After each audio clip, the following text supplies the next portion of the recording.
Bienvenue sur Radio PDCRDA, lundi 20 janvier 2020. Radio PDCRDA a le plaisir et l'honneur de recevoir M. Demba Traoré, vice-président du Front populaire ivoirien. Avec lui ce soir, nous allons échanger de l'actualité au Front populaire ivoirien et de l'actualité qui concerne la Côte d'Ivoire. Et nous savons que le Front populaire ivoirien est l'objet de beaucoup de polémiques ces derniers temps.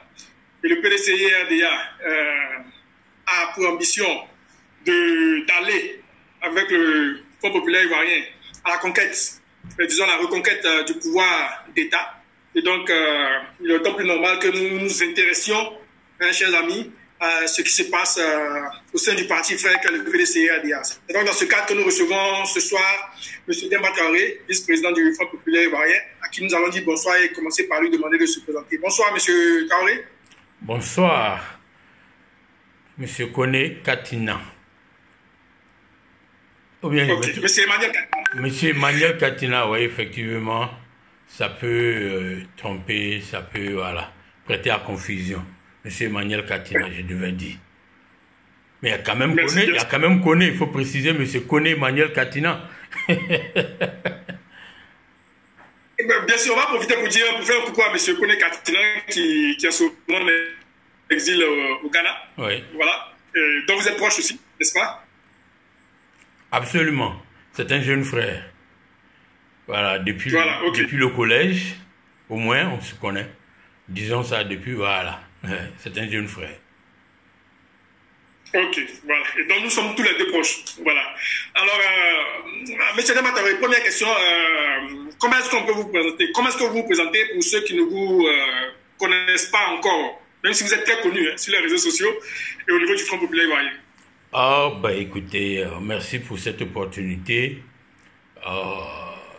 Bon, c'est toujours difficile de parler de soi-même. Et surtout, bon, là, je devine que c'est le côté politique qui va intéresser vos auditeurs. Ben, sinon, du côté professionnel, je suis ingénieur en informatique et du point de vue spécialité, je suis architecte web senior et j'ai acquis ce titre chez Intel, le fabricant de microprocesseurs. Bon, depuis 2002, je suis allé à mon compte et après, je me suis retrouvé comme directeur général de la zone franche des Grands Bassam, connu aussi sous le nom de Vitim. Du point de vue politique, j'ai été pendant 13 ans le représentant du Front populaire ivoirien aux États-Unis. Et aujourd'hui, vice-président du Front populaire ivoirien en charge du numérique et aussi vice-président d'EDS. Ça, c'est un peu le background classique. Le côté arrière-cour qu'on ne sait pas et que souvent, que quand on ne connaît pas, on ne comprend pas un certain nombre d'attitudes. Une fois n'est pas coutume, vraiment toute modestie mise à part, je voudrais un peu aussi parler du background familial ou environnement familial et le passé aussi qui permettent de comprendre un certain nombre de choses. En effet, quand on a eu pour tonton, c'est-à-dire que les amis de son père, d'ailleurs, c'est un coucou que je fais au tien, qui était un ami à mon père et qui était un élu de Katiola, comme quelquefois on dit à beau mentir, qui vient de loin, et qui a eu pour ami Thomas Daquin, Nalo Bamba de Nyakara de chez toi, Djibo Sungalo maire à Boaké, et Wassena Kone à Katiola, et qu'on a milité au Meïsi, et avec des gens comme Adjoumani, Keïta Aboubakar, V.I. Bernard en 90, au moment où le multipartisme est réintroduit en Côte d'Ivoire en 90, quelqu'un qui sort de cet environnement social-là son parti naturel, là où il va militer, ce n'est pas le FPI. C'est bien au contraire le PDCI, parce que issu de famille et d'environnement politique PDCI. Et donc, et aussi il faut le dire, parce qu'on entend quelquefois des gens qui viennent d'arriver dans la lutte m'accuser d'être auprès du président Laurent Gbagbo pour des questions de moyens financiers. J'ai dit en 90, là où j'étais, ceux qui cherchaient de l'argent, ce n'est vraiment pas au FPI qu'ils allaient militer. Et en 90, juste un an après le décès du général Thomas Daquin, j'ai pris le risque d'introduire le Nouvel Horizon à Katiola. Et j'ai aussi été un pionnier du FPI à Katiola. J'ai été l'éclaireur de la première délégation du FPI dans les départements de Katiola, d'Abakala, qui était conduite par des contemporains qui sont en vie, le camarade Django Nebi et Kata Keke. Et ben voilà, le président Laurent Gbagbo l'a dit déjà à Katiola, m'a fait l'honneur de rappeler ça à mes parents quand il était en visite d'État. Et j'ai déjà beaucoup parlé de tout ça en termes de publication, mais je voudrais simplement, comme je l'ai dit, si vous le permettez, vraiment rappeler l'attention d'un certain nombre de personnes qui apprennent tout ce qui se passe aujourd'hui sur les réseaux sociaux, qu'en 99, le FPI n'était pas au pouvoir. Demba Traoré avait acheté sa maison.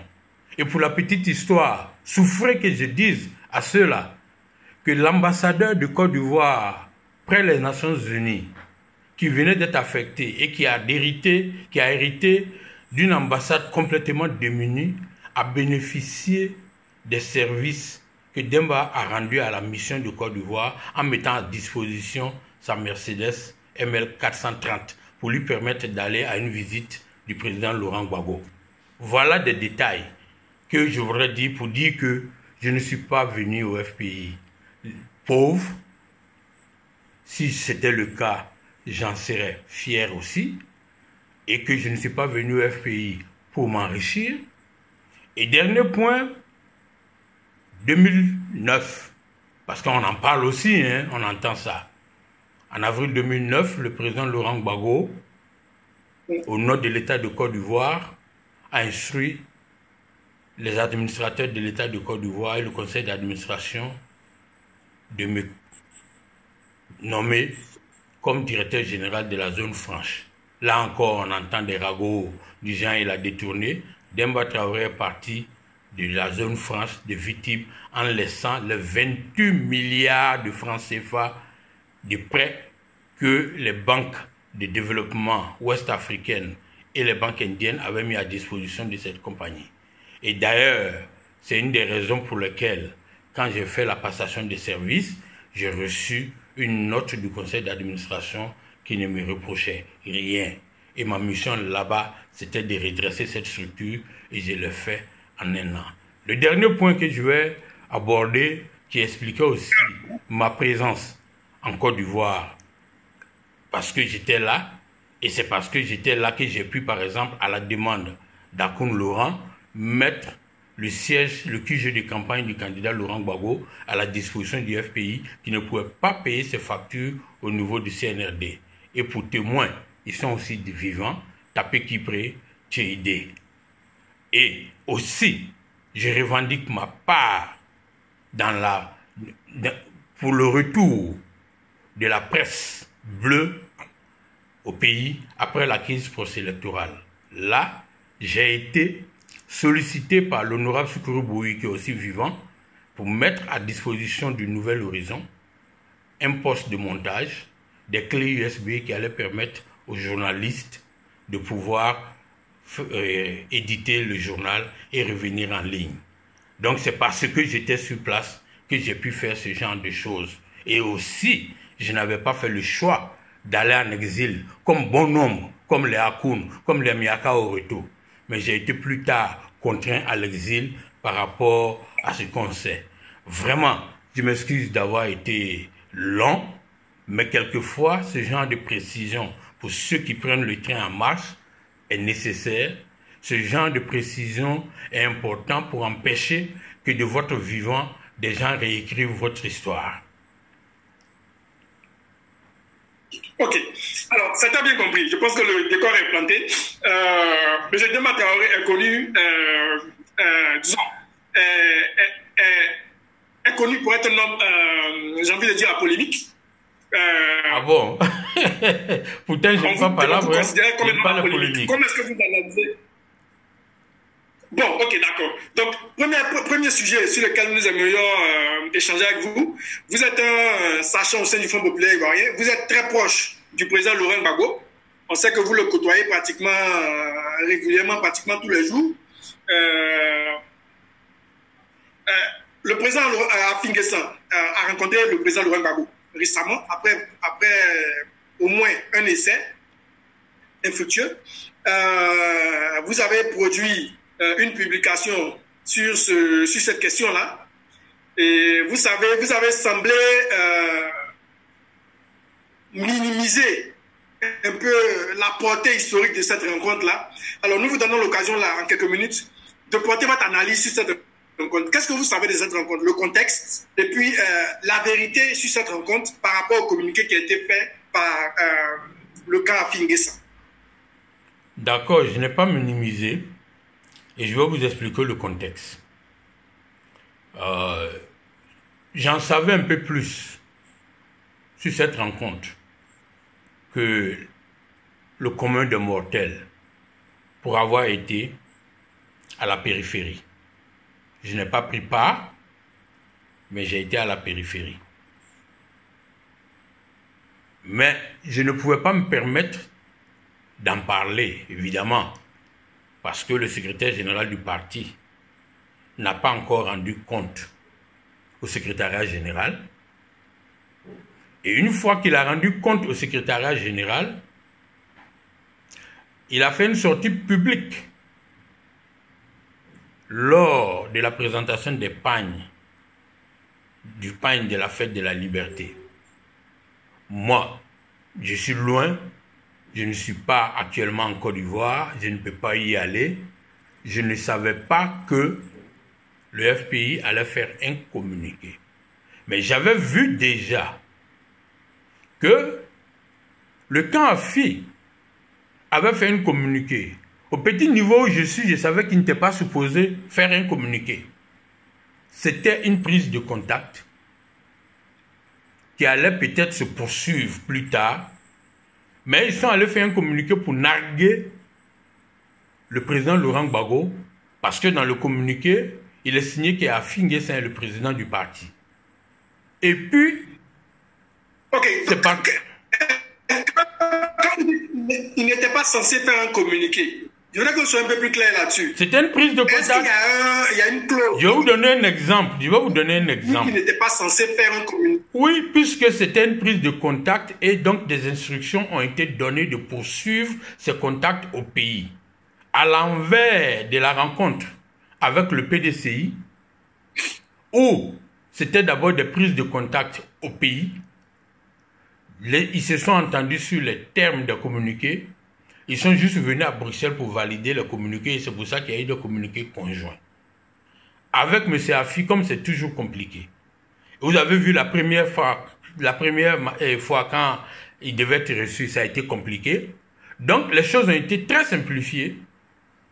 On s'est dit qu'il a offensé son patron et qu'il a fait des tentatives de présentation d'excuses, mais qui n'était pas très sincère ou vraiment ferme, mais en se le voyant de près et de visu, sans d'autres formes de protocole ou de conditions, il a eu l'occasion de présenter ses excuses et donc à partir de ce moment, de présenter aussi des doléances, de faire des doléances.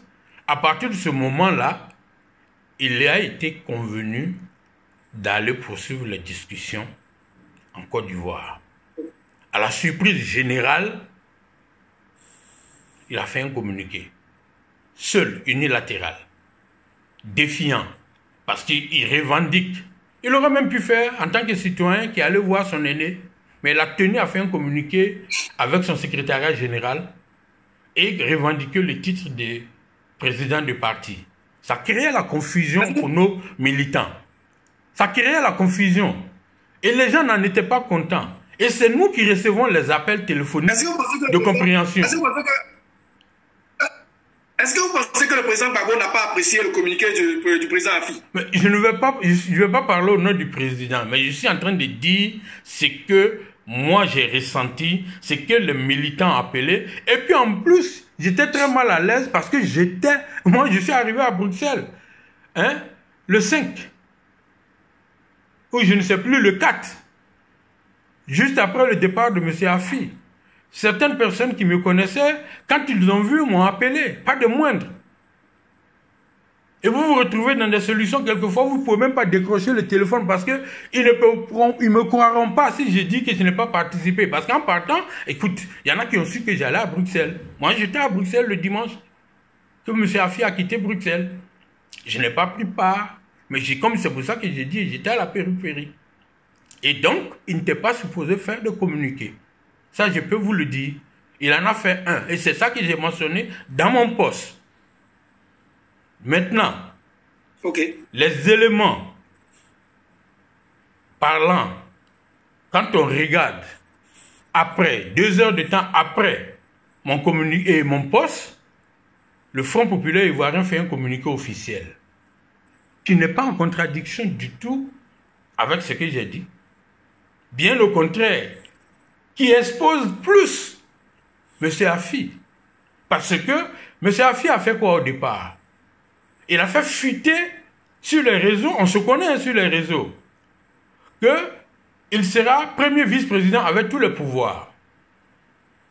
Pendant que notre secrétaire général est à l'étranger, il ne peut pas faire de démentis, il ne peut rien dire, il n'a pas rendu compte à son secrétariat général. Ensuite, ça prend la flamme. Et les gens, ils vont comme ils veulent, pas de moindre, des gens très proches de lui. Et c'est pour ça que, quand ces mêmes gens proches de M. Afi viennent vers nous, sur mes postes, pour se plaindre, vous êtes vice-président, vous êtes ceci, c'est pas à eux que je réponds. Mais je retiens que il y a 2 points dans ces attentes. Au 5e point, dans le communiqué du Front populaire ivoirien, il demande à être premier vice-président avec tous les pouvoirs. Deuxièmement, il veut être le co-listé. Ce que moi j'ai dit dans mon poste, il est simple. Oui pour la réconciliation, mais vérité d'abord. Non seulement oui pour la réconciliation, mais vérité d'abord, mais en même temps aussi respect des principes. M. Afi a été radié au congrès de Maman, pas les autres. Donc, on ne peut pas demander au FPI et au président Laurent Gbagbo de violer les textes du FPI. Ce serait planter le couteau dans le dos de tous ceux qui ont défendu cette ligne. Il ne faut pas oublier que M. Afi est venu s'arrêter dans le salon de feu Sangaré Aboudraman Sangaré et le faire insulter pratiquement par un de nos aînés, Touré Amara.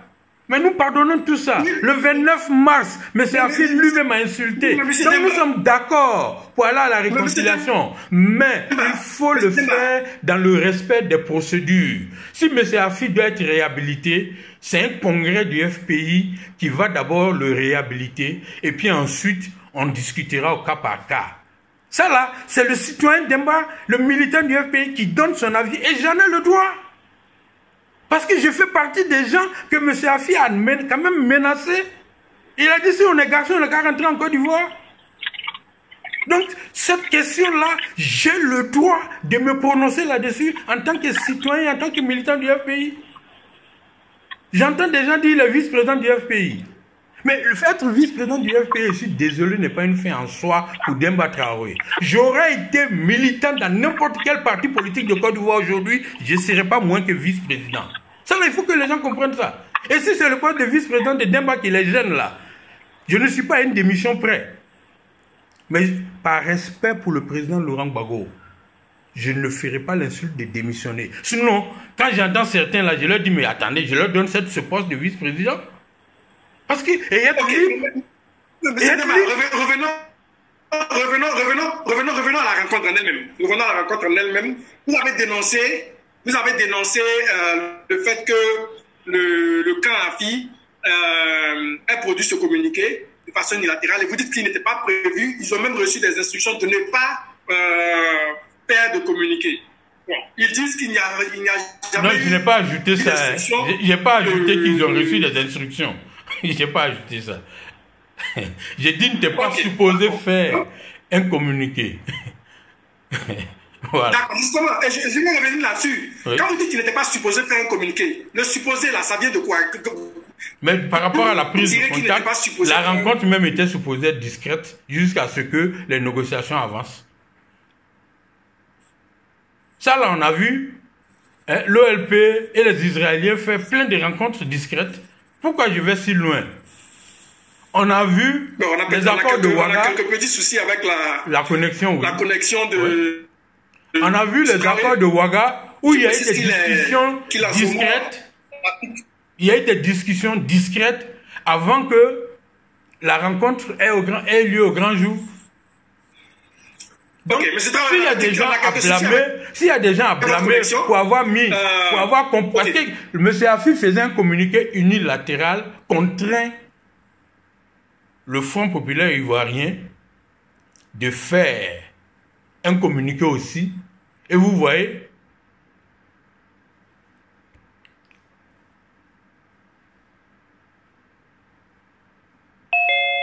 je pense qu'on aura, voilà. Vous êtes là, monsieur Traoré? Oui, je suis là. Je suis là. Ok, d'accord. Donc, allez-y. Oui, je disais que, ayant fait le communiqué qu'il a fait, ça a donc contraint le Front populaire ivoirien à faire un communiqué que vous avez vu hier, dont les termes sont complètement différents du communiqué que lui il a fait. Ça fait cacophonie. Ok, d'accord. S'il avait l'intention de rendre publique la rencontre et de faire un communiqué sur place, comme c'est de coutume, il aurait proposé des thèmes, il se serait convenu des thèmes, et puis le communiqué aurait été fait pour dire que, voilà, M. Afi a été reçu par le président Laurent Gbagbo, ou le premier ministre Afi a été reçu par le président Laurent Gbagbo. J'ai dit n'importe quoi. C'était une rencontre fraternelle. Il est venu présenter de façon ses excuses à son aîné et s'enquérir de ses nouvelles depuis la sortie de prison où ils ne se sont pas vus. Blablabla. Ça pouvait être des communiqués de civilité d'homme à homme. Ça, c'est faisable. Parce que le président Laurent Gbagbo peut recevoir Afi en tant qu'être humain. Le blocage, c'est au niveau des textes du parti, la présidence, le militant qui est radié.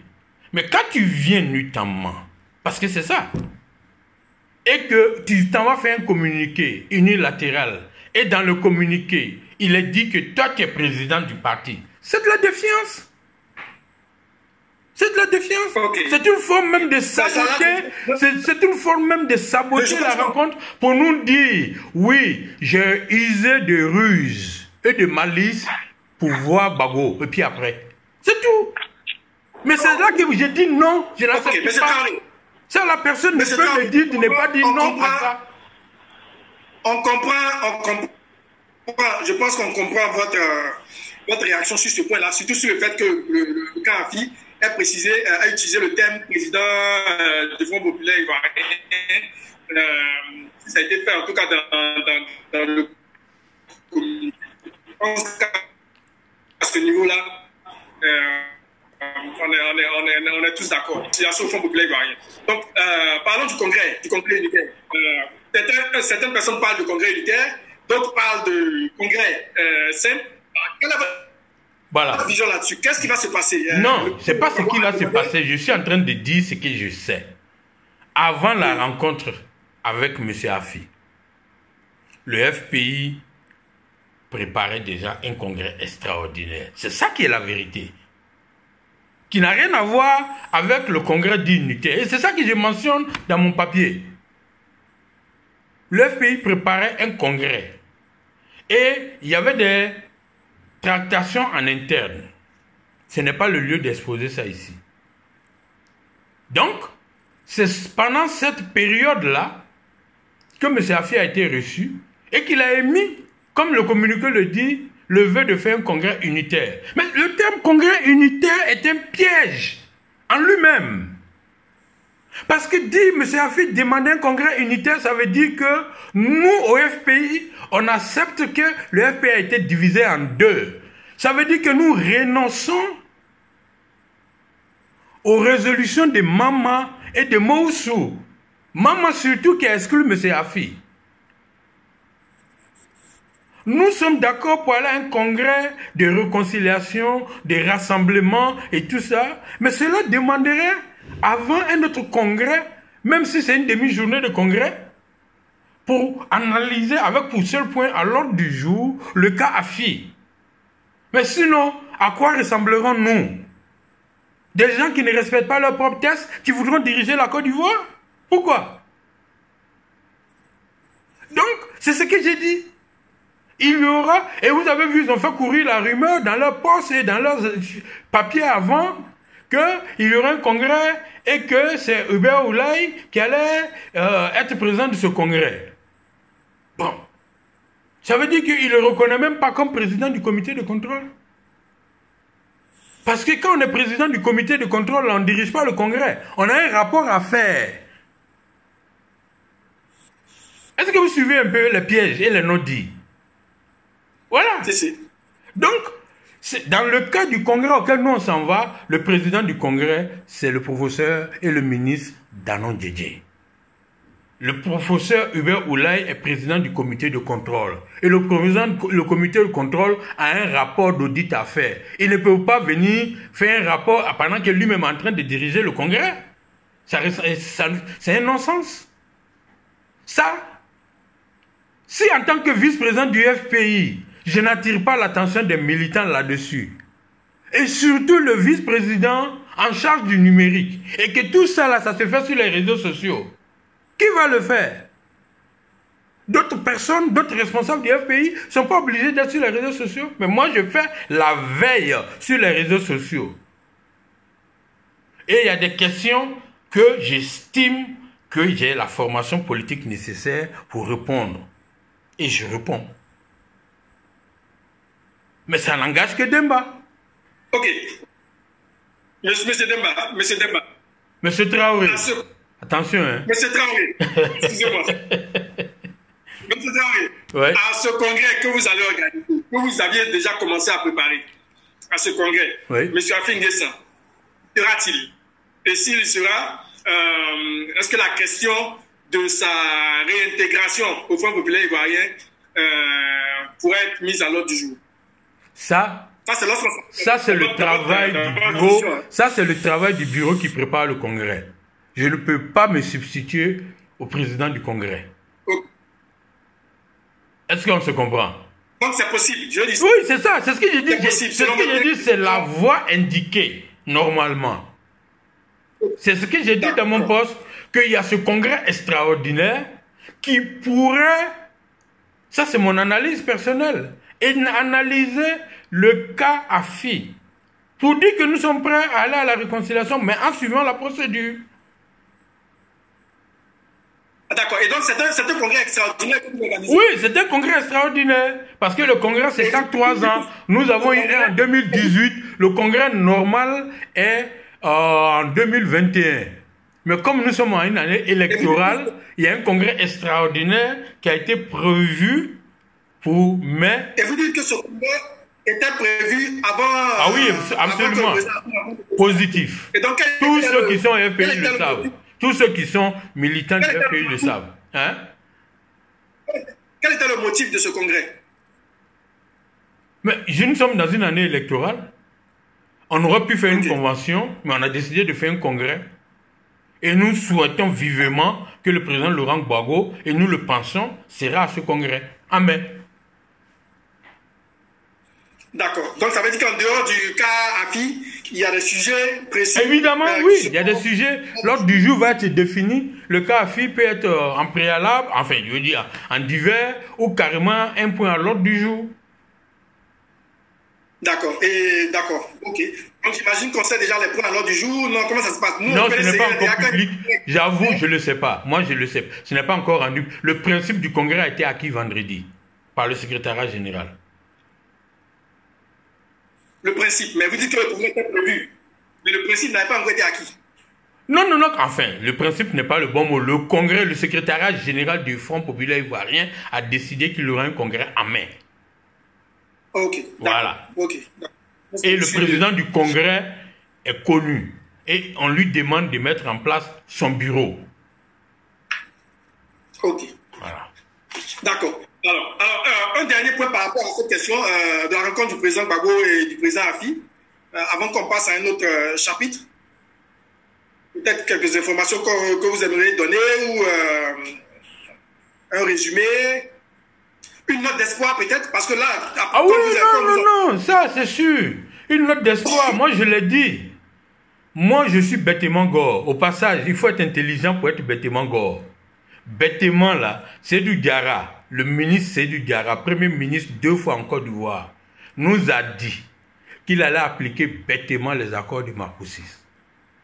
Non, les gens ne sont pas choqués.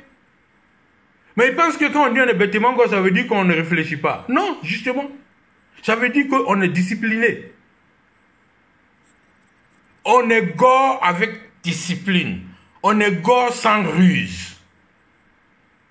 Voilà. C'est ça le bêtement gore. Et donc, à partir du moment où le président Laurent Gbagbo reçoit M. Afi, mais Demba Traoré n'a plus de palabres. Mais en même temps, il ne peut pas laisser les militants qui l'appellent, qui se reconnaissent en lui, laisser pour compte. Voilà. Et surtout, je suis un des plus exposés parce que je suis sur les réseaux sociaux de par mon métier, de par mes fonctions dans la direction du parti. J'ai envie de vous demander, M. Demba Traoré, sans sortir du cadre du sujet, justement, vous dites que vous êtes beaucoup exposé et vous êtes beaucoup attaqué. Honnêtement, si on vous demandait pourquoi vous, pourquoi est-ce que vous faites l'objet de tant d'attaques et de tant de... Je l'ai expliqué, mais je n'ai pas peur de l'expliquer de nouveau. J'étais un illustre inconnu au FPI. Je me cachais, c'est-à-dire que, au point où je puis rester à Abidjan parce que je n'étais pas connu du grand public ivoirien. Pendant les crises, contrairement aux balivernes que les gens racontent. Une de mes premières apparitions, c'était à La Haye. Mais j'ai été, je ne sais pas combien de fois, rendre visite au président Laurent Gbagbo. Et j'ai été témoin, quelquefois, de ces frustrations venant des personnes très proches de lui et qui ont tout eu de lui. Je les ai cités. J'ai cité Alcide Djedje, qui est un ami. J'aurais pu faire comme les autres, préserver mon amitié avec Djedje.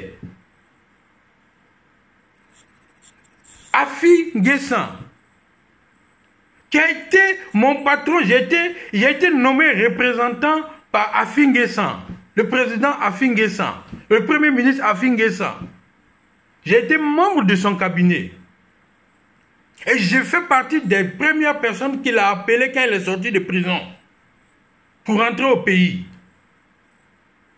Mais quand je voyais ce que subissait mon patron, j'ai interpellé d'autres voix peut-être plus autorisées que moi, qui ont regardé ailleurs. Et à un moment donné, j'ai dit trop, c'est trop. Et c'est comme ça que j'ai commencé à parler. J'ai commencé à faire des vidéos. À ce moment, on ne parlait pas de Facebook Live pour dénoncer ce que je voyais.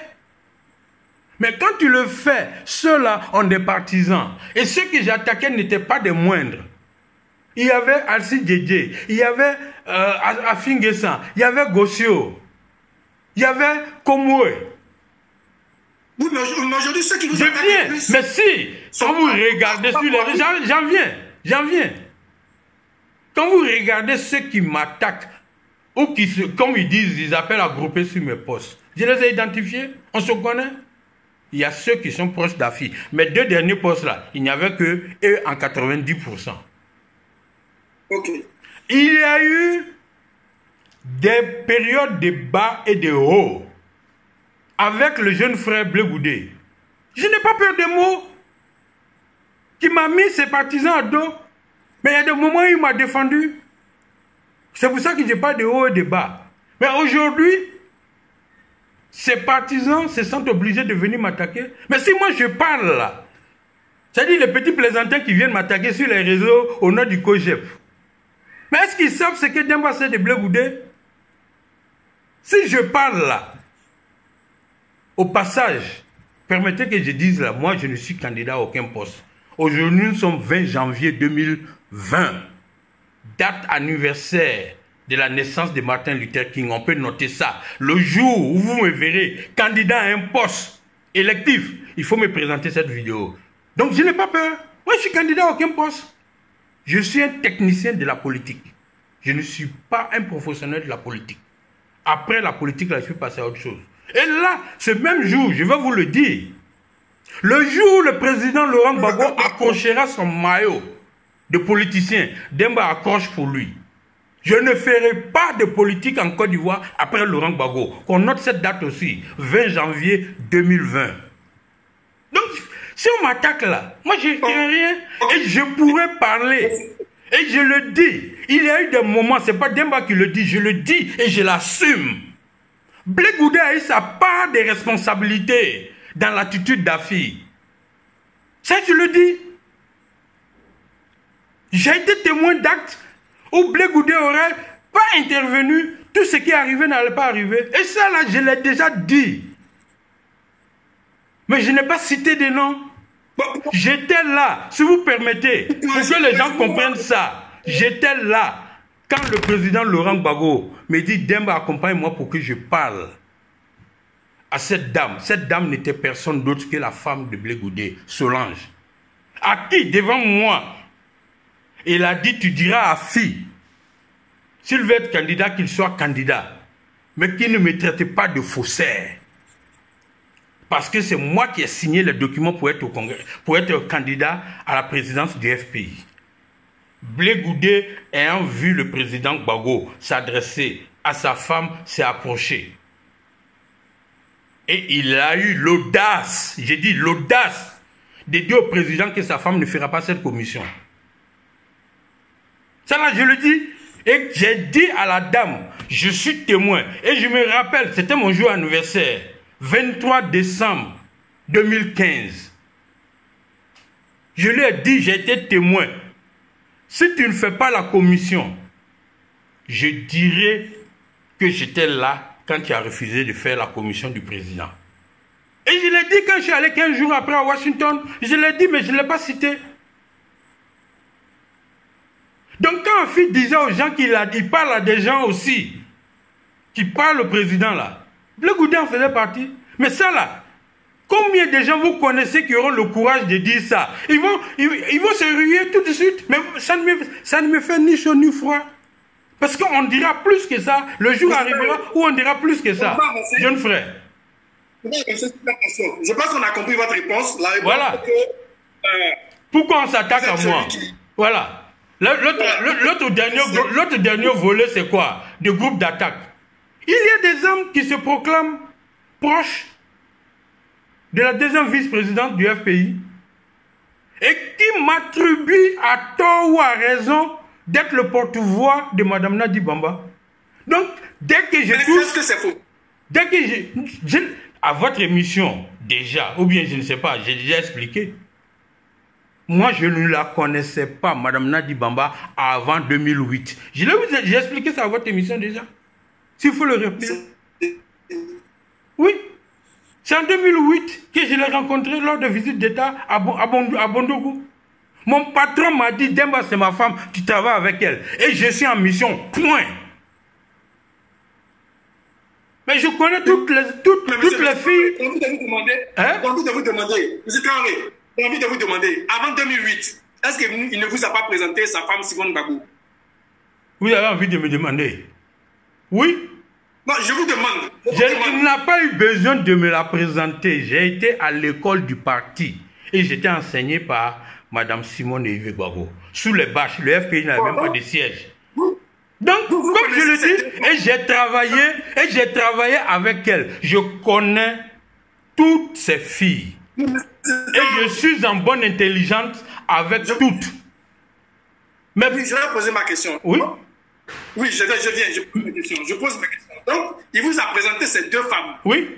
Il semble que vous avez une proximité. Il semble que vous avez une proximité légendaire avec une des deux. C'est eux qui disent ça. C'est un peu pourquoi. J'ai dit, c'est eux qui disent ça. Vous avez toutes ces attaques. J'ai dit, c'est ceux qui sont loin qui disent. C'est ce que je leur dis souvent. Ils sont en train de regarder un match que nous on a joué. Et ils veulent nous commenter ce match. Tu vois combien de fois ils peuvent être ridicules? Je viens de vous dire que moi j'ai travaillé avec les deux. Et mon patron, selon mes missions, quand il me met en mission ici, je le fais. C'est tout. Donc ce n'est pas à Demba qu'on demande. Hein? Oui? On va permettre à Jacques, on va permettre à Jacques qui nous a rejoint de poser une question sur le Gbagbo. Et puis on va passer justement au prochain chapitre qui concerne Mme Simone Gbagbo, justement, comme vous venez d'aborder. Si vous le permettez. Non, il n'y a pas de problème. Oui, est-ce que vous m'entendez? Je vous entendez bien. Allô? Voilà, merci beaucoup, Traoré Demba, merci beaucoup. Ceux qui ne connaissent pas Traoré Demba vont apprendre à les découvrir. Hein. C'est quelqu'un qui est très engagé et quand il prend une position, il va jusqu'au bout. Voilà, merci Traoré Demba. Merci. Mais la question que je vais vous poser, M. Demba, en vous écoutant, M. Demba, est-ce que vous ne donnez pas raison à ceux qui pensent que vous êtes devenus certainement les businessmen, permettez-moi l'expression, de la division? C'est-à-dire que vous ne faites rien pour arranger les deux camps. Est-ce qu'en vous écoutant, est-ce que vous ne donnez pas raison à ces personnes-là? Moi, je ne sais pas. J'ai fait quoi pour diviser les deux camps? Je ne sais pas. Mais j'ai dit ma part de vérité. Et j'ai dit que on ne peut pas, dans le cas d'espèce, avec le cas AFI, on ne peut pas aller à une réconciliation sans se dire les vérités. On ne peut pas aller dans une réconciliation dans la confusion. On ne peut pas aller à la réconciliation avec la manipulation de l'opinion comme ils l'ont fait. Et donc, en tant que citoyen d'Emba, militant du Front populaire ivoirien, au passage, en avril, ça me fera 30 ans de militantisme. Et certains ont milité avant moi, mais à partir du moment où le parti a été légal, j'étais là. Donc, je fais ma part. Je me considère plutôt comme une victime. C'est-à-dire des gens qui ne me connaissent pas, qui pensent que, en faisant, comme ils l'appellent, souvent on le dit, restons groupés sur Demba, qui vont me faire changer d'avis. Mais qu'ils prennent des calmicines, est-ce qu'ils me connaissent? Voilà. Parce que c'est ce que je disais à l'introduction.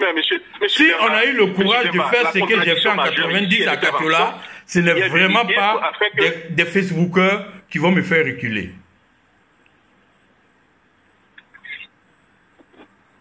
Non, je comprends cela, M. Demba. Nous qui vous connaissons, nous savons exactement de quoi vous êtes capable. Mais la question fondamentale ici, la contradiction majeure est le fait qu'il y ait l'unité au sein du parti afin que vous alliez aux élections pour multiplier vos chances. Alors, certaines personnes vous diront que, M. Demba, que ça devient un problème donc de personnes. Il faut mettre l'intérêt supérieur du Front populaire ivoirien, créer les conditions. Créer les conditions. Oui. Monsieur Jacques Roger, peut-être que vous avez pris le train en marche. Des militants, c'est tellement attendre. C'est de créer les... Oui. Je l'ai dit avant. J'ai dit, nous sommes d'accord, mais il faut respecter les tests. Monsieur Afi a été exclu. Il faut un congrès qui le réhabilite. Voilà la procédure. Et puis maintenant, on va à un congrès de rassemblement, ou bien comme ils peuvent appeler, mais en utilisant même le thème unitaire, là, ça veut dire que déjà, il y a un piège là-dedans, je l'ai expliqué. Et puis, on ne peut pas avoir fait ce qu'on a fait, et puis venir faire comme si de rien n'était, c'est les autres qui ont tort. Non. Il faut aussi que chacun assume ses parts de responsabilité. Eux ne veulent pas. Ça veut dire que non, bêtement, il faut, voilà. Pour une fois, je refuse de faire, venant de bêtement. Je n'accepte de faire bêtement que quand ça vient de mon patron. Voilà. Non, non, on n'est pas du tout opposé. Pas du tout.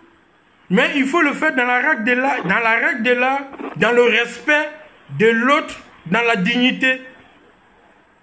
C'est tout.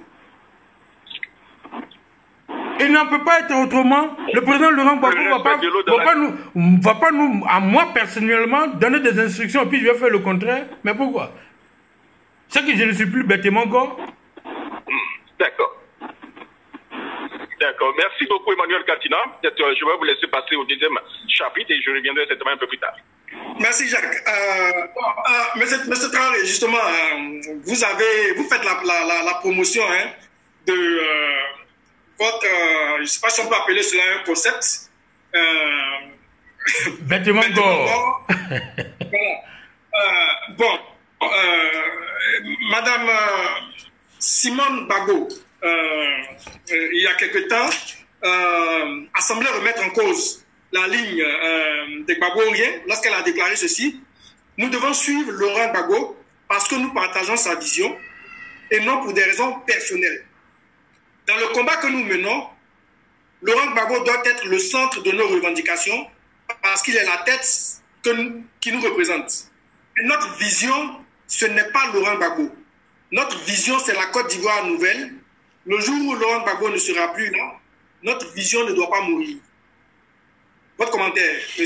Demba Traoré. Vous me donnez l'occasion que bon nombre de journalistes, y compris presse écrite, ne m'ont pas donné et ont tout de suite interprété un de mes posts et ont créé une confusion. Et comme il y avait des gens qui étaient tellement de bonne foi, entre guillemets, ils sont même allés prendre un de mes posts et puis mettre la photo de Mme Simone Gbagbo pour dire que c'est d'elle que je parle.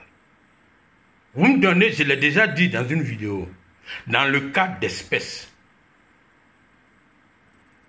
je me levais contre tous ceux qui n'étaient pas FPI, qui se sont invités dans ce débat et qui étaient essentiellement des gens du COJEP.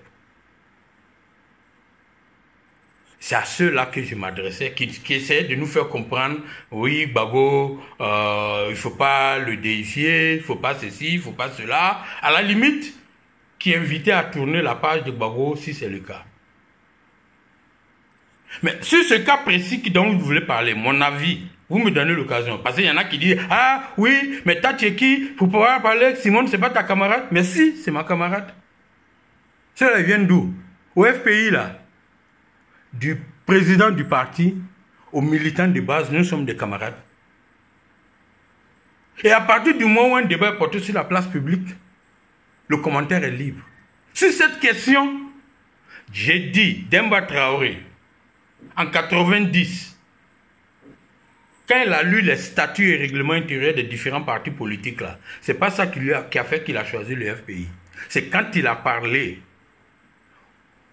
à l'opposant Laurent Gbagbo qu'il a décidé d'être FPI. Ce n'est pas le contraire. Et je ne suis pas le seul. Des gens parmi les fondateurs du FPI l'ont dit. Je donnerai l'exemple du professeur Kokora qui était en 3e et qui a connu le président Laurent Gbagbo quand il était en 6e. Et depuis lors, ils ne se sont pas quittés. Mais quand ils se sont retrouvés à 5, il a dit, c'est lui que nous devons suivre. Mais ils peuvent écrire tous les textes qu'ils veulent. Je ne suis pas sûr que les textes et la vision du FPI étaient meilleurs à celle du Parti socialiste ivoirien de Bamba Moriféré, au Parti ivoirien des travailleurs de Francis Vaudier, ou à l'Union des sociaux-démocrates, qui étaient les 4 partis de gauche en 90. Mais qu'est-ce qui a fait la différence? C'est l'opposant historique.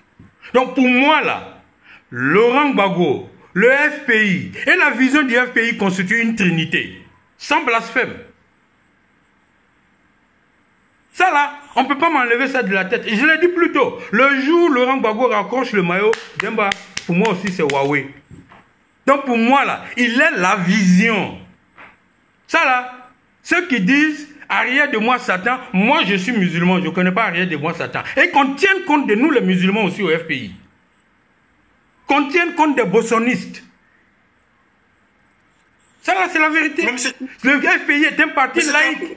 Donc, pour ceux qui veulent savoir ma position, et en privé, je l'ai donné à d'autres personnes. Donc, je ne me renie pas. Hein. Je ne suis pas d'accord avec la position de la deuxième vice-présidente. Vous me donnez l'occasion de le dire ici, mais je ne parlais pas d'elle. Et j'ai le droit, en tant que vice-président, de m'exprimer sur un sujet qui est devenu public. Mieux, est-ce que c'est la vice-présidente qui parlait ou bien c'est l'épouse qui parlait? Moi, je ne sais pas. Mais ce que je peux dire, quand on rassemble les deux, nous là, on n'a jamais vu Mme Thérèse Oufo-Boigny ou Mme Bédié nous demander à leurs militants de rester sereins face à leur mari. Nous là, si on veut mystifier Gbagbo, qu'on nous laisse le faire. Ce n'est pas de la deuxième vice-présidente que cela doit venir. Ça là, je ne suis pas d'accord. On peut enregistrer la vidéo, on pourrait faire le débat quand il faut. Monsieur Traoré, peut-être ce qu'il faut prendre en compte, c'est que contrairement à Mme Thérèse Oufo-Boigny et à Mme Bédié, Mme Laurent Gbagbo a fait la politique. Il n'y a pas de femme de président qui ne soit pas politique. Les gens, quand une femme de président fait la politique, mais peut-être on l'a fait autrement ou différemment. On ne peut pas être femme de président sans faire politique. Ça dépend. D'accord. Revenons donc à la question. En tant qu'intellectuel, et je le dis parce que bon, j'ai eu l'occasion de vous fréquenter, je vous sais un intellectuel vraiment averti. Merci, hein, parce que sinon on dit que je suis bête, je ne suis pas intellectuel. Bon, je ne revendique même pas et je n'en souffre pas. Mais honnêtement, lorsque vous enlevez la carapace politique, et puis lorsque vous vous écoutez, est-ce que vous pensez qu'il est quand même correct de dire que vous êtes bêtement gore? Oui, je l'expliquais, Seydou Diarra, 2 fois Premier ministre de Côte d'Ivoire, a dit qu'il va appliquer bêtement les accords de Makoussi. Ça n'a pas ému quelqu'un. Et puis bêtement là, ça veut dire appliquer avec discipline, sans ruse. Les gens disent qu'ils sont bêtes. Il y a un de mes jeunes frères qui m'a prêté le mot. On peut accepter que les gens soient follement amoureux, qu'ils soient bêtement amoureux. Mais pourquoi on ne veut pas accepter qu'ils soient bêtement gore? Mais ça ne veut pas dire qu'on est bête. Ok, d'accord. Laissons la bête. Mais ceux qui sont contre le fait d'être gore là, c'est eux qui se sentent concernés par l'expression bêtement gore. Tous ceux qui sont contre être gore. C'est ça. Comme je les appelle les plambéistes. Parce que ça ne fait pas leur affaire que les militants adoptent cette tendance. Non. D'accord. Donc, parce qu'il y en a qui disent, ah oui, mais sur la place publique, oui. Quand vous êtes en couple même à la maison, si votre problème, vous ne le maîtrisez pas à la maison, le voisin commence à en entendre parler. Après, c'est le quartier. Après, c'est la ville. Donc, s'il y a des divergences ou des problèmes en interne au parti, mais ça finit par se trouver sur la place publique. Mais si c'est sur la place publique, on va en débattre. Mais il n'y aura pas un groupe qui va terroriser d'autres. Parce que c'est ce qu'il y en a qui essaient de faire. Oui, voilà ce que l'on veut. Et puis d'autres n'ont pas le droit de dire ce qu'ils veulent. Pourquoi? Pourquoi?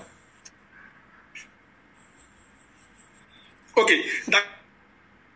Dernière question sur ce concept de Gbagorien et qui est relative aux élections qui arrivent.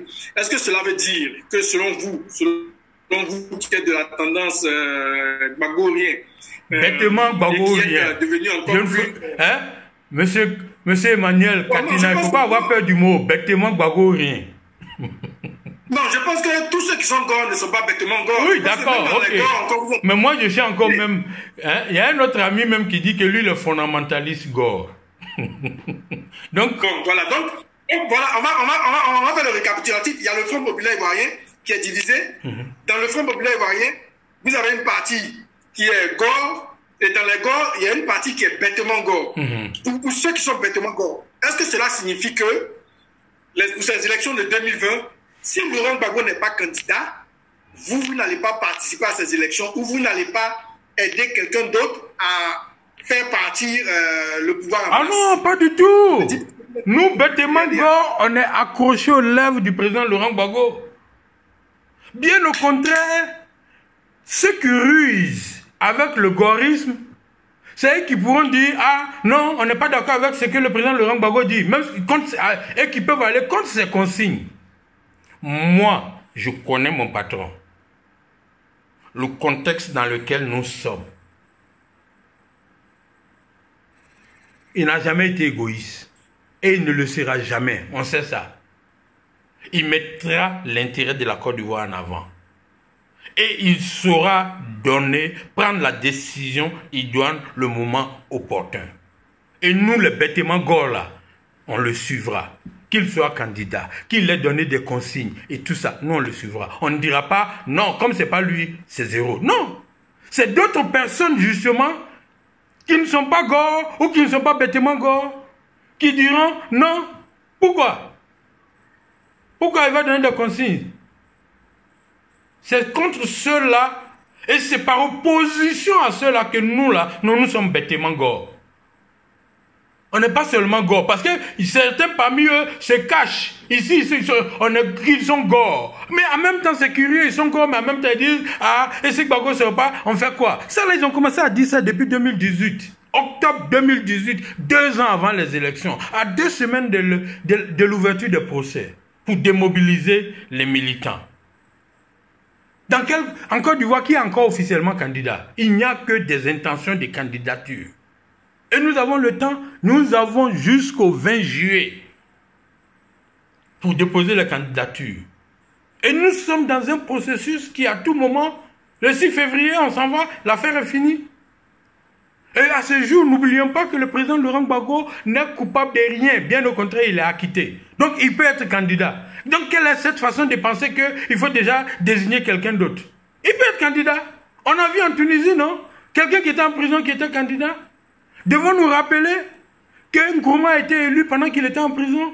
Devons-nous rappeler que au Kenya, alors que le président Gbagbo n'est pas en prison, il a des conditions. Hein?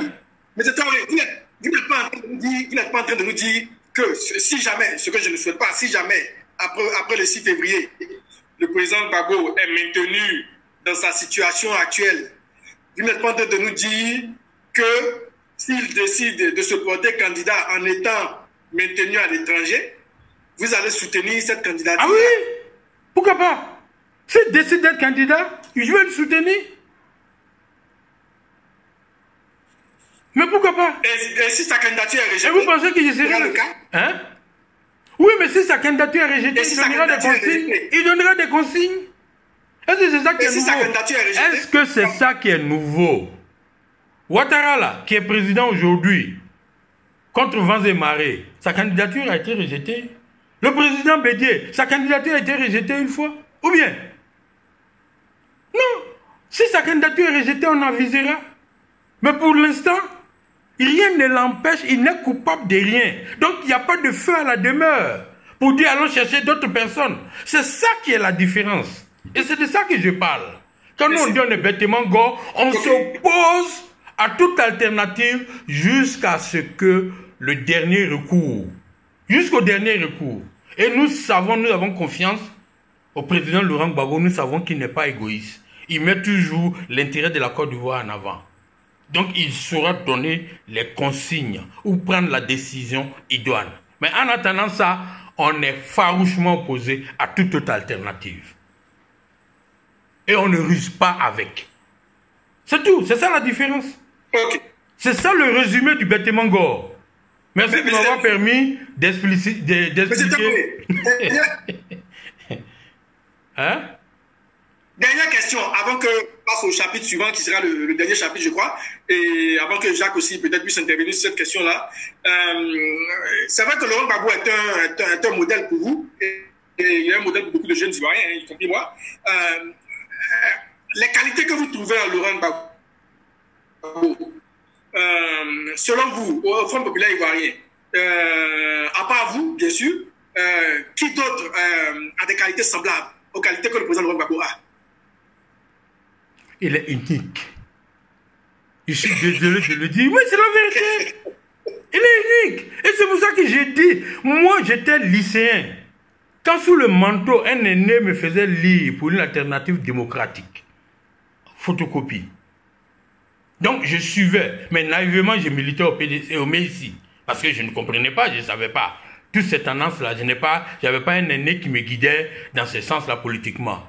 Je ne lisais que des ouvrages opposés à Houphouët-Boigny. Quand j'étais au lycée jusqu'à l'université. Donc, je le suivais. Et c'est pour ça que j'ai dit, FPI, là, c'est venu après. Moi, là, c'est Gbagbo, je suivais. C'est pas quelqu'un d'autre. Et c'est pour ça que je dis, et c'est la vérité, je ne me reconnais en personne d'autre, si ce n'est pas lui, sur la scène politique ivoirienne. Et je ne suis pas prêt à faire les sacrifices que j'ai faits pour quelqu'un d'autre. Ça, c'est ça qui est la vérité. 30 ans. Mais au-delà des 30 ans de militantisme, je suis en train de dire que depuis la crise, nous ne faisons que des sacrifices. On est à l'étranger, on court de gauche à droite.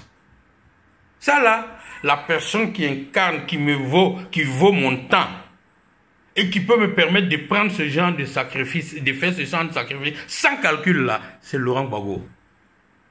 Après ça, pour moi, match Huawei, c'est fini. Et c'est la vérité. J'ai dit, on est 20 janvier 2020. Vous voyez comment ça sonne bien? 20 janvier 2020. Et à la date anniversaire de Martin Luther King, quelqu'un qui a fait un rêve, j'ai dit, voilà, il faut qu'on enregistre et puis on garde ça. Qu'on m'en tienne rigueur si je fais le contraire. C'est bien compris, monsieur Demba Traoré. Je pense que je suis Emmanuel Katina du niveau PDC-RDA, mais bon, je pense que mes amis du PDC-RDA doivent être en train de bien rire en me voyant faire cette interview, mais bon, je pense que c'est une leçon politique pour nous tous. C'est bien compris, monsieur Demba Traoré. Jacques, une question. Et je vois derrière vous la photo du président Félix Houphouët-Boigny.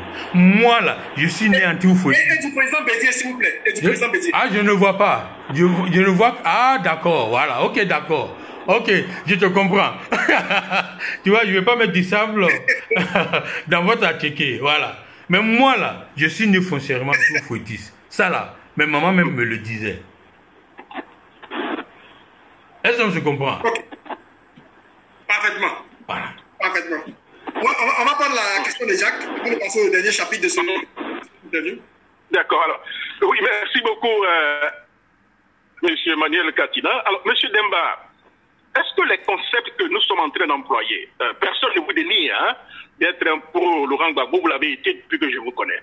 Mais est-ce que le fait de s'accrocher à ces concepts à des individus et mettre l'intérêt supérieur des individus au-dessus de la Côte d'Ivoire n'est pas le problème que nous avons aujourd'hui? En d'autres termes, si vous devez choisir entre le concept Mangor et le concept Côte d'Ivoire d'abord, où vous allez certainement vous pencher?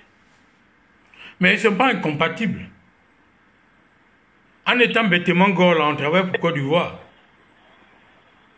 Mais c'est justement, le président Laurent Gbagbo l'a montré. Au nord de la Côte d'Ivoire, il est resté dans la maison.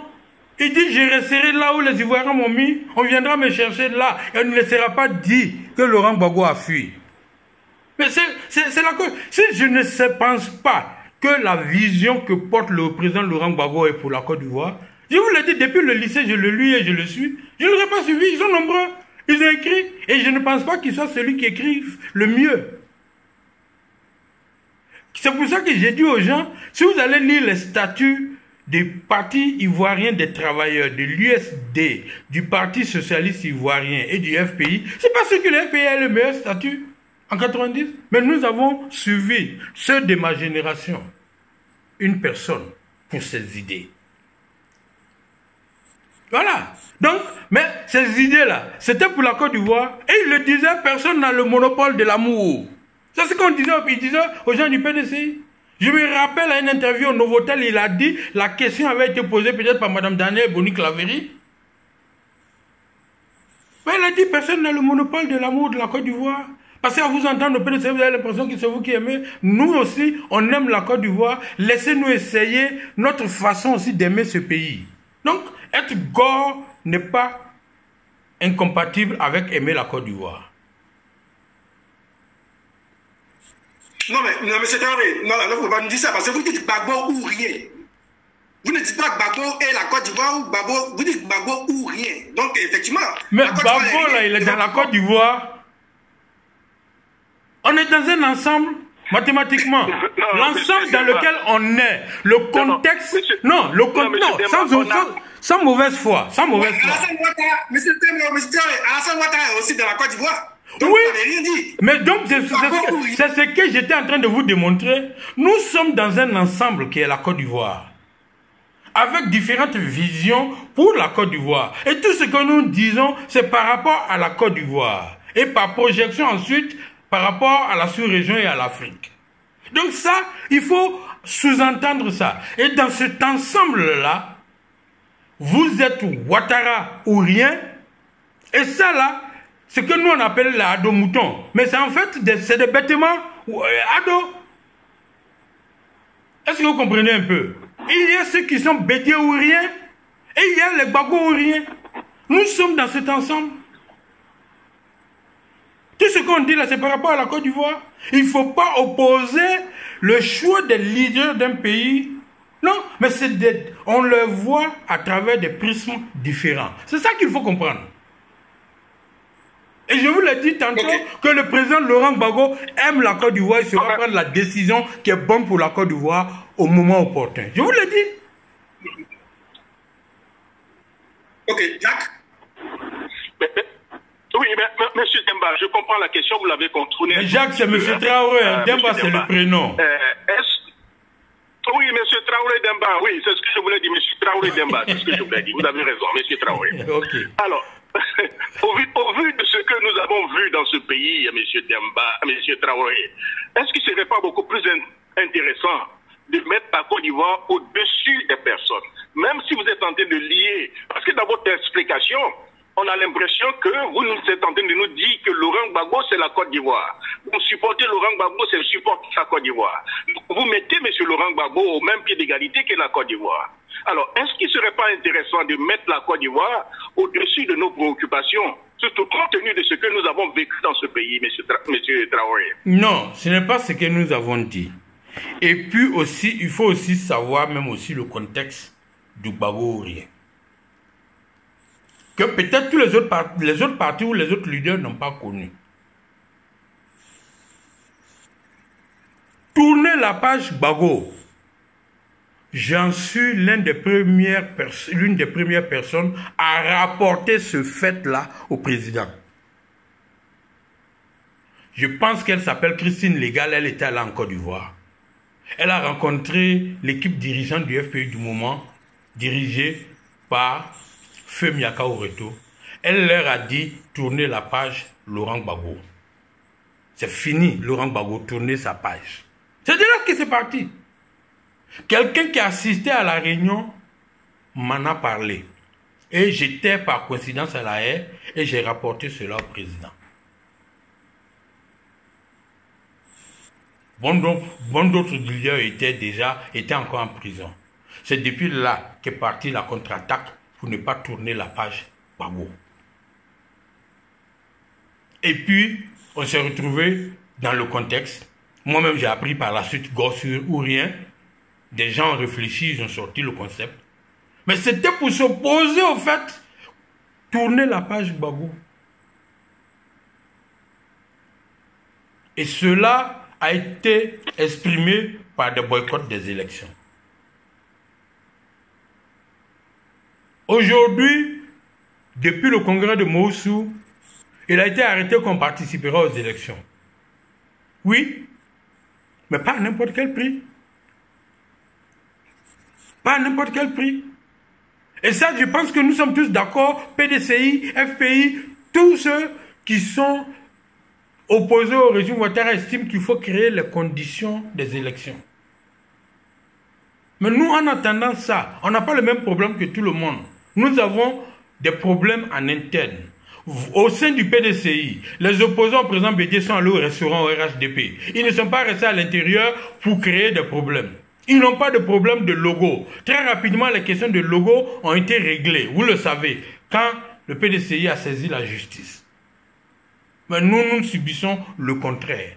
Donc, notre manière de nous manifester face à cette injustice du régime ne peut pas être la même chose que celle du PDCI. Donc, nous développons un système d'autodéfense en interne qui est le gaullisme. Et quand l'attaque se sent plus fort et plus se précipite davantage, nous devenons bêtement gore pour nous opposer à au tournage de la page du président Gbagbo jusqu'à ce que lui-même donne des instructions. Venant pas de lui, on ne suivra rien de personne d'autre. C'est tout le principe. Mais ça, dans la Côte d'Ivoire, et pour l'intérêt de la Côte d'Ivoire. Monsieur Traoré, monsieur Traoré. Oui. Oui, monsieur Traoré, on vous comprend tout à l'heure, vous avez parlé d'être bêtement grand, ce qui veut dire vous êtes discipliné et suivre la ligne de conduite de monsieur Laurent Gbagbo. Alors, monsieur Laurent Gbagbo reçoit monsieur Afin Guessan après beaucoup j'allais dire de manquements et autres. Et M. Laurent Gbagbo donne des instructions pour que M. Afin Guessan travaille avec M. Assoa Adou pour le prochain congrès. Mais le bêtement gore devait certainement suivre, puisque vous avez parlé beaucoup de discipline, de supporter suivre la discipline de M. Laurent Gbagbo en ce moment. Pourquoi vous semblez un tant soit peu, même si vous ne le dites pas, un peu opposé un peu à cela? Mais je ne le suis pas, faut lire mon poste, la conclusion de mon poste, c'est bien ça. Puisque nous sommes bêtement gore, c'est ce que dit la conclusion de mon poste. Puisque nous sommes bêtement gore, si le président Laurent Gbagbo a pardonné à M. Afi, nous pardonnons. Mais cela n'empêche pas d'informer nos militants, cela n'empêche pas de rétablir la vérité. Quand M. Afi a dit sur tous les toits que si le président Laurent Gbagbo veut le FPI et qu'il dit que c'est lui-même qui est candidat, il va donner le parti. Moi là j'ai dit, M. Afi, comme lui-même il le dit, il a eu le temps de déjeuner 2 fois avec le président Laurent Gbagbo. Il a entendu ça du président Laurent Gbagbo et nous l'attendons. Nous ne sommes pas... Il n'a pas dit avant, si on accepte que je sois premier vice-président, si on accepte que je sois colistier. C'est pas ça qu'on a entendu. Ce qu'il a dit là, qu'il fasse, ça là aussi, j'ai le droit, en tant que militant, de dire ça. Et puis quand on s'en va à des négociations, c'est vrai que M. Afi a le droit de faire monter les enchères. Mais ceux qui vont négocier doivent savoir aussi qu'ils ont à gérer d'autres types de militants très opposés à ça, sinon ils vont tout brader. Ou bien vous trouvez que le président Afi a trop demandé en souhaitant être le colistier du président Gbagbo, en souhaitant être le... Ça rentre dans la stratégie politique. Le président intérim du Front populaire, ouais. J'ai dit, ça rentre dans la stratégie politique. C'est que moi j'ai dit. J'ai fait mon analyse de la situation. J'ai dit que quand il dit qu'il va être premier vice-président avec intérim, il assume que le président Laurent Gbagbo ne dirige pas le FPI actuellement. 1. Il est en train de penser si le congrès doit se tenir, c'est-à-dire qu'il ne voit même pas dans un futur immédiat que le président Laurent Gbagbo rentrera en Côte d'Ivoire, ou peut-être il ne le souhaite pas. Ça là, j'ai le droit de relever ça. Et quand il dit qu'il veut être colistier, mais ça, il y a des méthodes démocratiques pour être colistier. Ça se discute en interne. Mais lui, pour l'instant, est blâmé. Il peut être colistier sans être militant du FPI. Il est radié. Mais il peut être le colistier d'un candidat, ils ne sont pas obligés d'être du même parti. Mais ça là, pourquoi demander que ça se passe à un congrès? Où est la démocratie?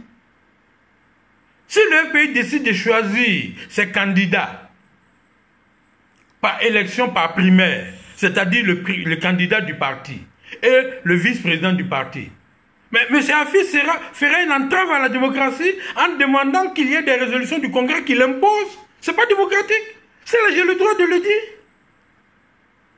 Mais M. Traoré, est-ce que vous ne pensez pas qu'il est temps... Et le dire n'est pas s'opposer à la réconciliation. C'est ça qui est la vérité.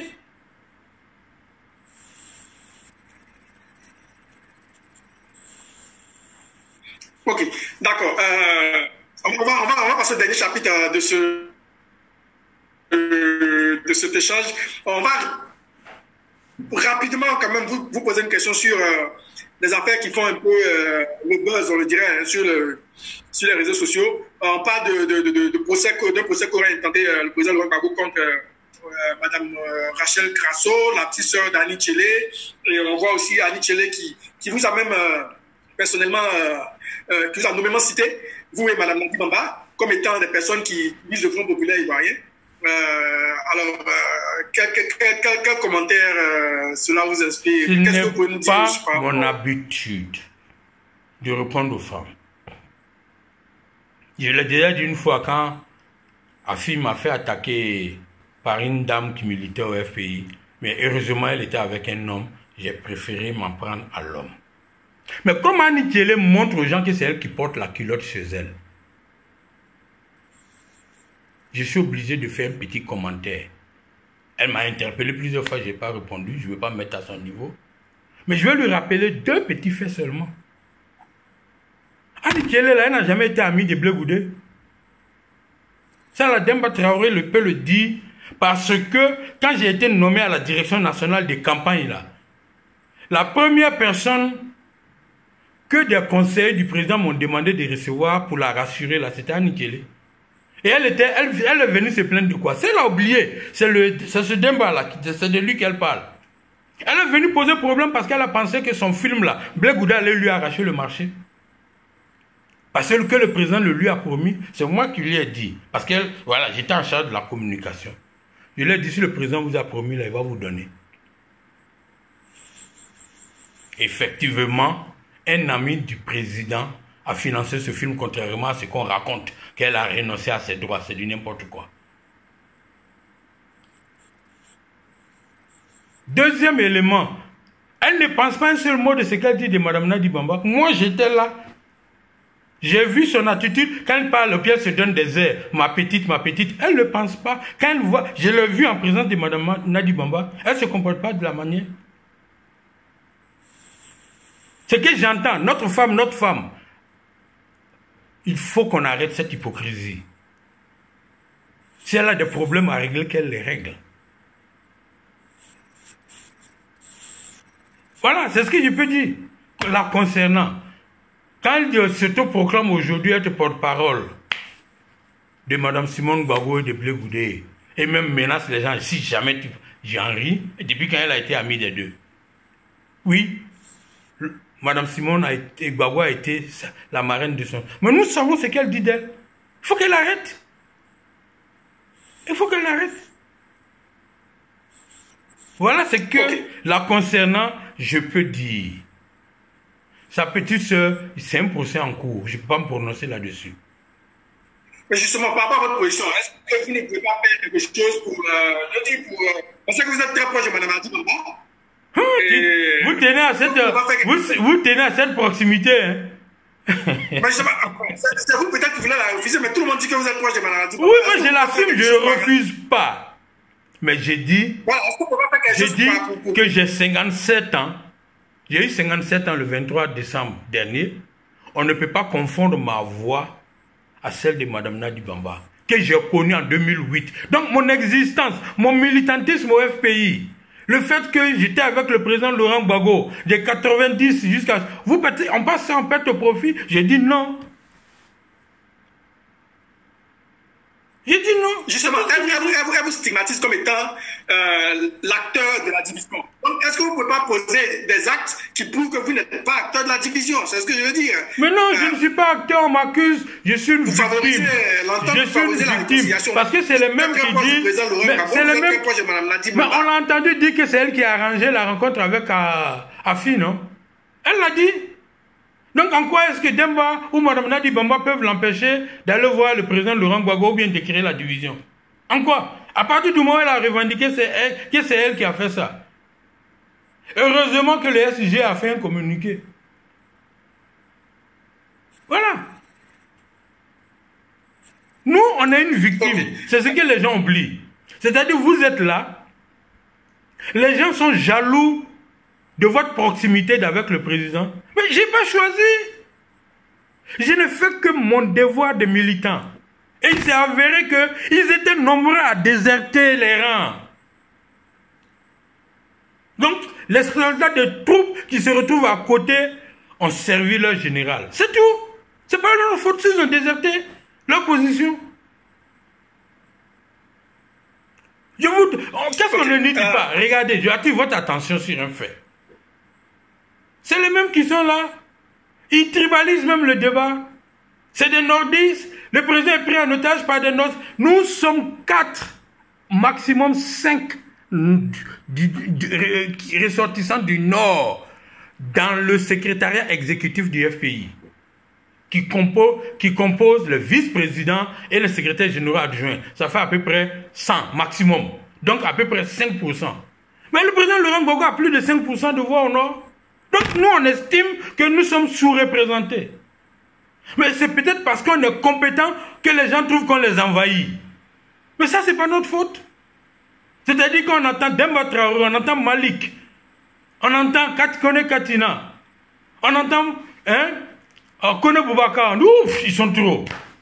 Mais c'est pas notre faute. Nous sommes des victimes. Et nous estimons qu'il y a encore moins de nordistes qu'il ne devrait en avoir dans la direction exécutive du FPI. Et nous allons revendiquer ça. Pourquoi pas? Parce que si on attend des résultats de nous, il faudra que le maillage dans la direction du parti soit conforme aux résultats attendus de nous sur le terrain.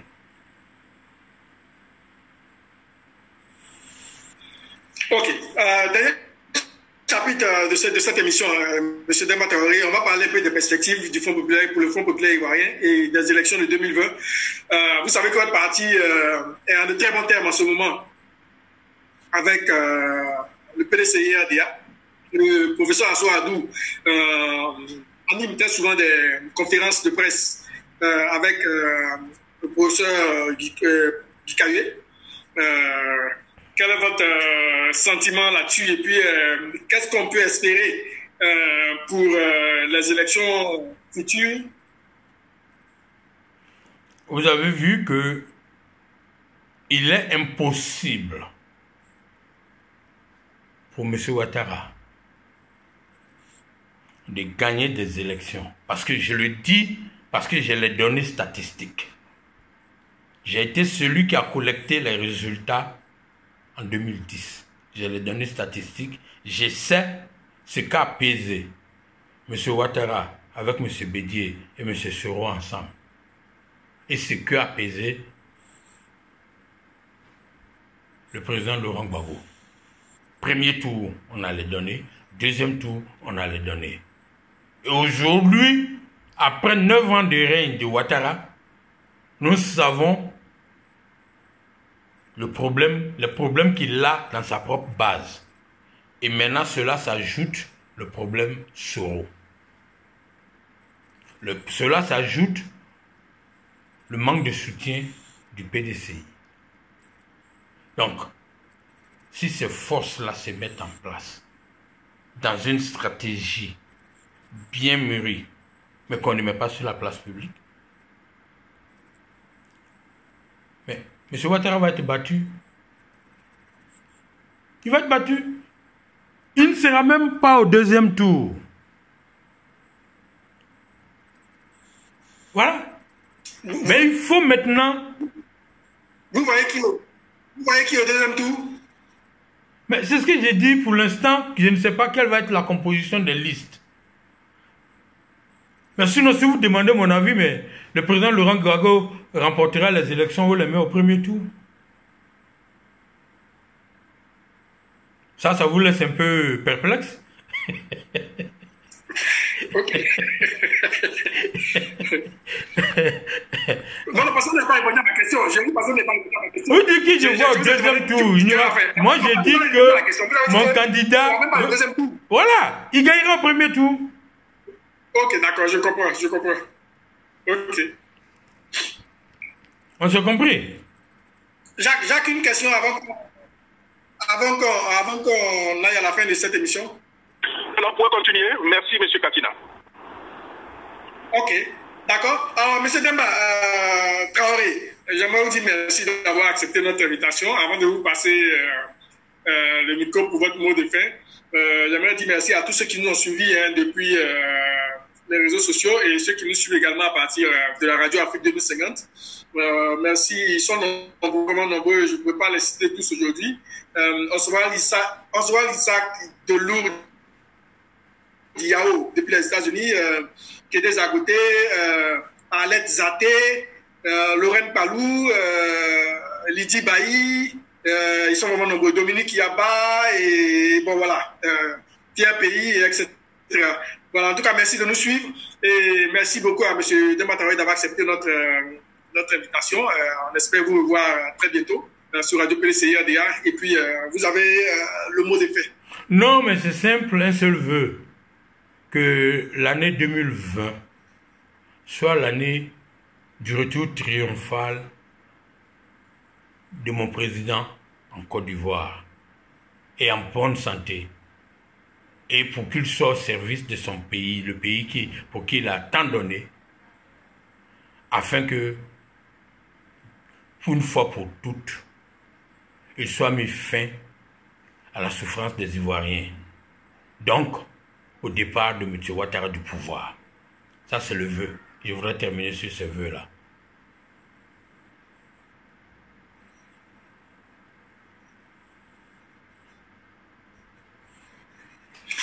Merci, M. Demba Traoré. Vous voudrez bien transmettre nos salutations au président Gbagbo et à Mme Nadi Bamba. Vous me créez des problèmes, hein? Mais je ne manquerai pas. Je vous taquine. En tout cas, merci beaucoup d'avoir accepté notre invitation et portez-vous bien. Merci beaucoup. Et je vous dis merci de m'avoir donné cette opportunité.